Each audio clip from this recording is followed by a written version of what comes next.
crunchy. Et oui, Crunchyroll. Crunchyroll comme la boîte de simulcast, Crunchyroll. Ok, fallait pas faire cette blague. Mais en même temps, l'invité du jour, c'est Olivier Fallet de Crunchyroll. Voilà, convié par Alex de Blackbox, notre VIP de la semaine.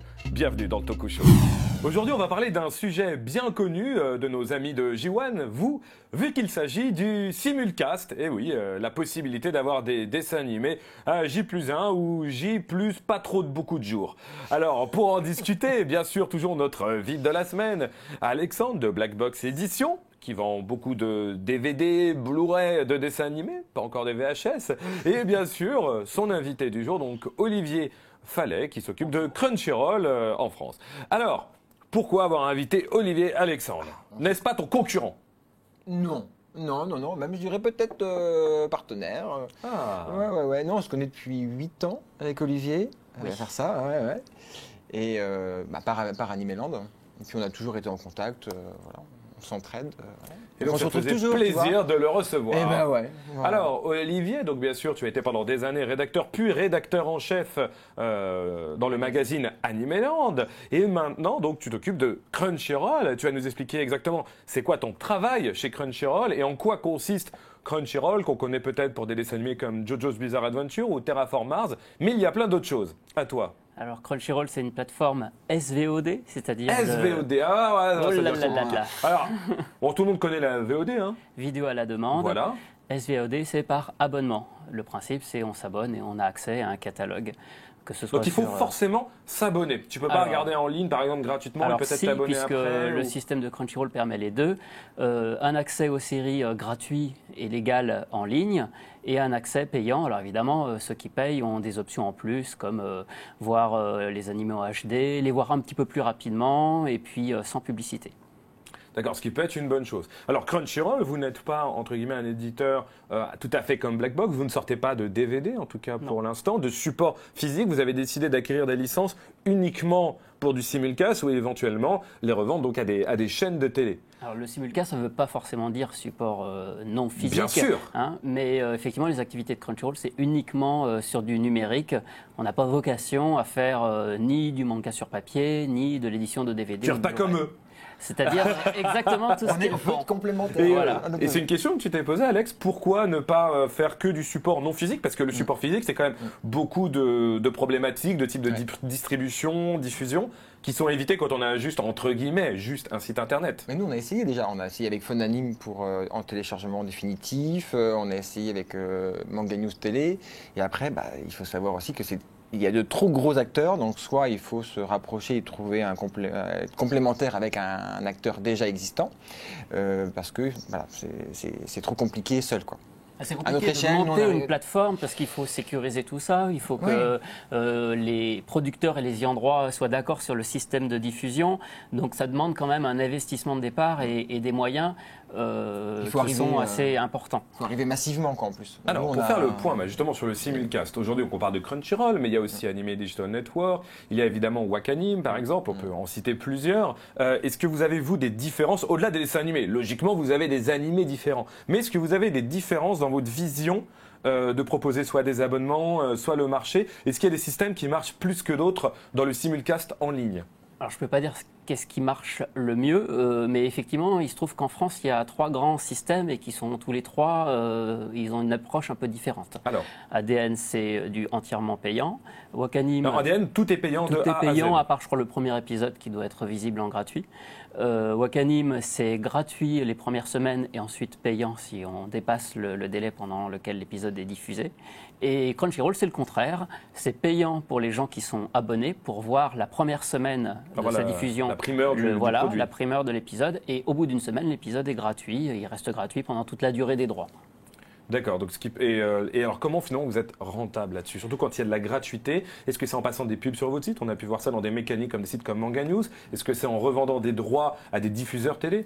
Alors, on ne gagne pas d'argent en revendant des droits, déjà parce qu'en général, Crunchyroll ne prend que les droits de streaming, les droits numériques. Ah oui, donc ça limite Voilà, fortement. il arrive de temps en temps qu'on récupère parce que l'éditeur japonais ne veut pas s'embêter et vend tout droit, mais ce n'est pas la majorité des cas. Donc, ce n'est pas ça qui nous fait gagner de l'argent. Non, ce qui nous fait gagner de l'argent, tu l'as dit, c'est d'une part la publicité sur les diffusions en gratuit, puisqu'il va y avoir de la publicité sur le site, il va y avoir de la publicité avant, pendant et après les épisodes.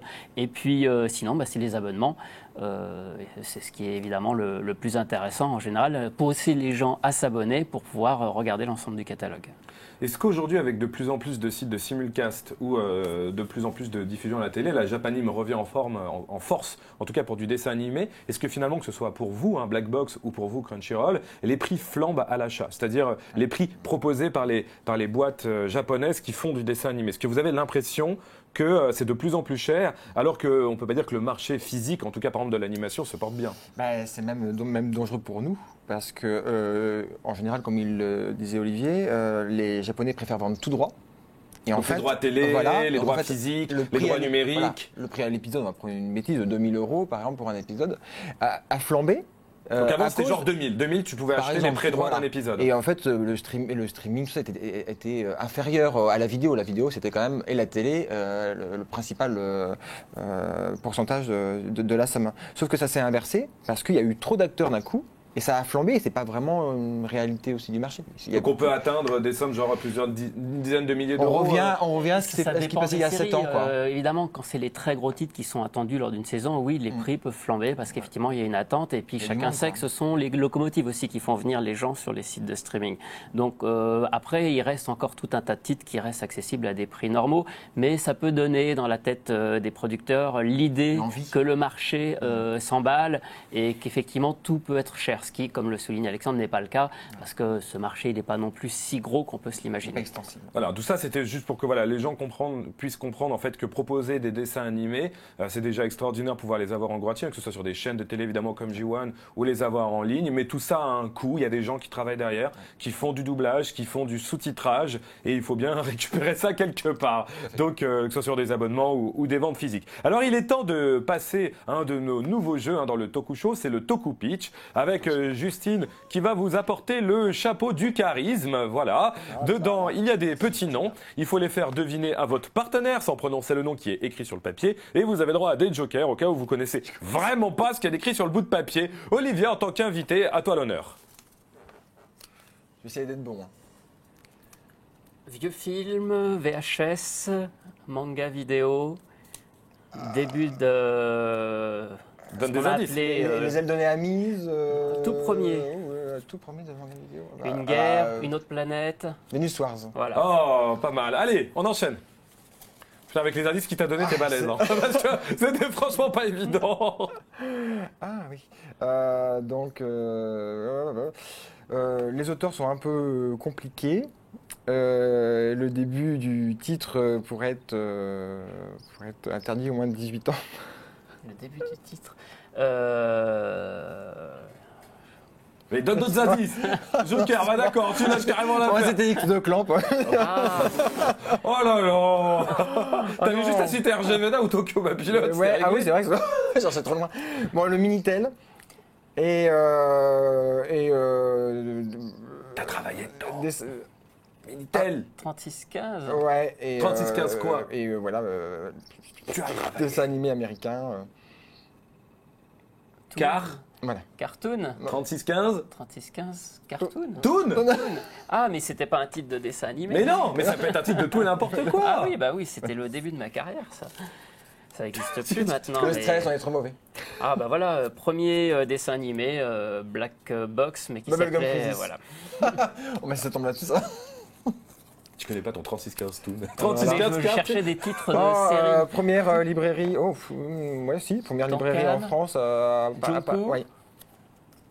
Ah, ça enchaîne bien là, ils sont bons là dans ce Allez, on jeu. est parti, on est chaud. Box, manga, Black Box. mais beaucoup plus difficile. Voilà, un manga shonen, sorti chez ton Cam, non, Delcourt. vraiment. Et OAV chez Black Box. Ah oui, aussi. touch, oui, tout. Taf. Tough, ah oui. Hein? Il Le l'a taf, dit, il a oui. dit. Oui, enfin Ouais, bref. ah, Oh là là j'avais là un doute. là, c'était laborieux. Il reste 10 secondes, allez, plus qu'un. Ah, 10 secondes, allez, il n'aime pas l'école. Allez. L'Académie Ninja. Et voilà, ouais, merci d'avoir suivi le Tokusho et je vous dis à très bientôt sur J1.